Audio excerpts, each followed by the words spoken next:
Assalamualaikum warahmatullahi wabarakatuh. Sebelum mengawali pelajaran hari ini, alangkah baiknya kita untuk membaca doa sebelum mengawali pelajaran. Oke, bisa kan? Doa siap dimulai.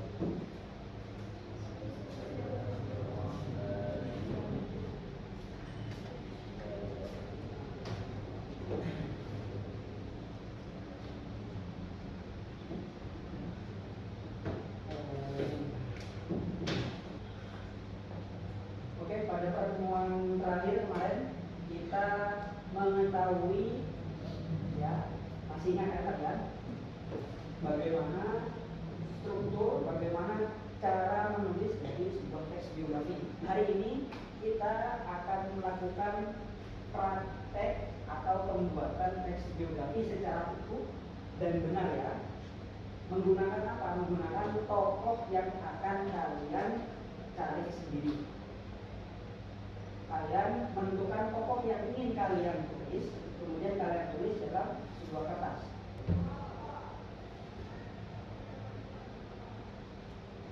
Seperti yang kita ketahui bahwa teks biografi itu apa? Jadi definisi dari teks biografi adalah teks yang menceritakan kisah hidup seseorang dengan pencapaian atau pengaruh nyata, atau bisa kita sebut sebuah karya tulisan, karya sastra yang menceritakan tentang perjalanan hidup seseorang dengan tujuan apa? Memberikan motivasi, memberikan manfaat, dan juga inspirasi bagi pembaca. Itu adalah teks biografi. Ini saya akan berikan salah satu contoh materi dari teks biografi.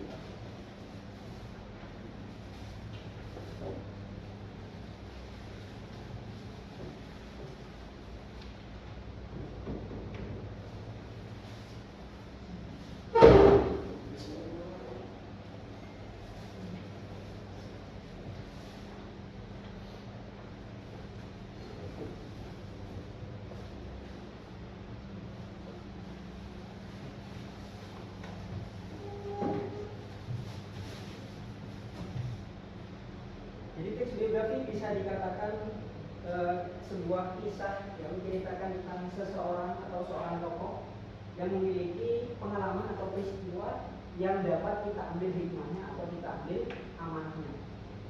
Jadi apa? Menjadi motivasi. Tentu bagi kita sebagai seorang pelajar, apalagi pemuda, kita kan, saya kira ya, di sini ada yang kelahiran 2012, tidak ada kan? Paling muda kelahiran tahun berapa? 2010. Nah, 2010. Saya yakin ya, kita 2010 masuk Gen Z ya, atau Gen Z ya. Kita juga harusnya haus akan apa? Haus akan sebuah motivasi dan juga inspirasi sebagai anak muda demi membangun cita-cita kita. Tujuan dari membuat teks biografi adalah memberi informasi, menginspirasi, menjadi teladan bagi pembaca. Unsur utamanya adalah fakta hidup, peristiwa penting, konflik, tantangan, dan wawasan tokoh. Mengapa kita harus belajar menulis teks biografi? Yang pertama, itu bisa mengembangkan kemampuan riset dan verifikasi sumber. Apa itu, Pak? Artinya, itu mengembangkan critical thinking kita, kemampuan berpikir kita untuk menemukan, ya, untuk meneliti dan juga menemukan sumber yang benar. Ya, jadi kita sudah tahu banyak sekali di sosial media itu tidak semua berita yang diberitakan dalam sosial media itu benar.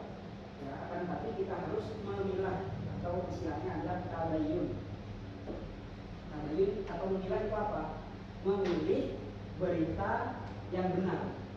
Jadi ketika kalian mendapatkan sebuah berita, kalian tidak boleh langsung percaya pada berita itu, akan tetapi kalian harus mencari beberapa sumber yang menceritakan tentang berita tersebut. Saya contohkan kalau dalam berita itu seperti kemarin kejadian kecelakaan kereta api Bromo, kalian tahu yang tabrak itu ya, yang menewaskan gerbong perempuan. Nah, ternyata ada beberapa media, terutama di sosial media seperti Instagram maupun berita-berita website di Google itu ya, itu ada beberapa misinformasi tentang korban kecelakaan yang meninggal dan tidak tahu kapan. Artinya apa? Artinya kita tidak boleh langsung percaya pada satu berita tersebut, akan tetapi kita harus mencari referensi pada berita lainnya seperti itu. Agar apa? Agar terhindar dari kata hoax atau hoax. Kemudian melatih empati, memahami pengalaman orang lain secara mendalam, meningkatkan keterampilan bercerita dan menata informasi secara logika, secara masuk akal. Kemudian terakhir memberi penghargaan pada jasa serta warisan tokoh inspiratif. Baik, sekarang saya ingin kalian membuat kelompok diskusi. Ya, hari ini kita akan melakukan sebuah diskusi membuat sebuah karya sastra teks biografi. Untuk yang perempuan, ini kelompok 1, ini kelompok 2. Jawab bisa dijawab. Perempuan ini, atau kalau untuk bisa dijawab. Kalau isinya itu di tulisan sini saja jawab. Tidak usah diubah, nggak apa-apa. Isinya saja di.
Perlu diperhatikan ya,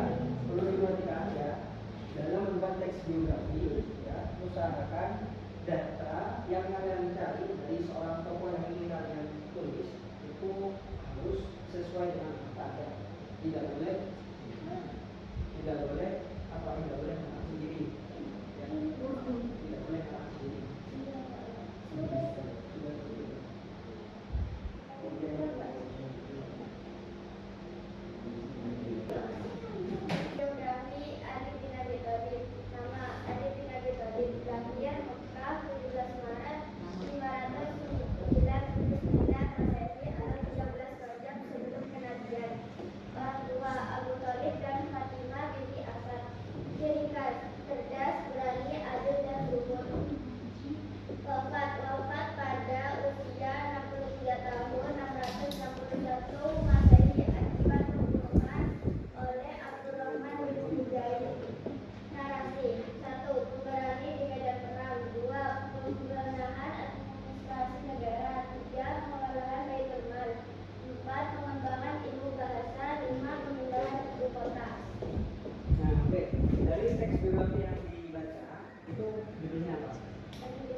Nikola Tesla adalah ilmuwan jenius kelahiran 1856 dan diikuti sebagai pria yang menciptakan abad 20. Lahir Badai Masjid di Kroasia sedang berlangsung. Ketika lewat ketika Nikola Tesla yang merantau ke Amerika dan bekerjasama dengan Thomas Alva Edison sebelum akhirnya menjadi rival utamanya. Tesla paling dikenal dari keberhasilannya menggunakan tanah air dengan sistem arus terbaik yang kini menjadi standar listrik dunia. Sepanjang hidupnya Tesla menemukan lebih dari 300 penemuan, termasuk motor induksi, Tesla Coil, hingga dasar-dasar teknologi radio dan kabel. Data Tesla terletak pada perpaduan antara Indonesia, murni dan keperbedaan dan eksentrik. Ia memiliki kemampuan visualisasi luar biasa, mampu merancang mesin bumi di pikirannya tanpa gerakan kertas meskipun hidup serikat dan transaksi. Angka visi futuris dengan melampaui zamannya menjadikan Tesla sebagai ilmuwan yang lebih menunjukkan kemampuan manusia daripada teman-teman yang semata. Sudah. Sudah. Jadi teks biografi yang dibaca oleh Muhlis, ya, ini kalian dengar tentang siapa? Nama tokohnya tadi? Nikola Tesla, atau seorang ilmuwan yang hidup, ya, di zamannya Thomas Alva Edison. Edison ya, bukan Edison ya. Edison itu saudara gitu. Ya, bagus, tepuk tangan dulu buat teman-teman. Mengakhiri masa pelajaran kita hari ini, akhirnya kita tutup dengan pembacaan suratul Fatihah atau membaca dengan keyakinan kita sendiri-sendiri. Ya, mungkin di sini ada berbeda keyakinan. Saya harap kalian bisa saling menghormati. Ya. Dengan pembelajaran kita hari ini, ya, saya harap kalian bisa lebih kreatif untuk mengembangkan sebuah teks biografi. Oke. Ala hajinya, ala penelitian solihah. Semoga apa yang kita dapatkan pada kesempatan hari ini bisa bermanfaat ya bagi kita selanjutnya. Al-Fatihah.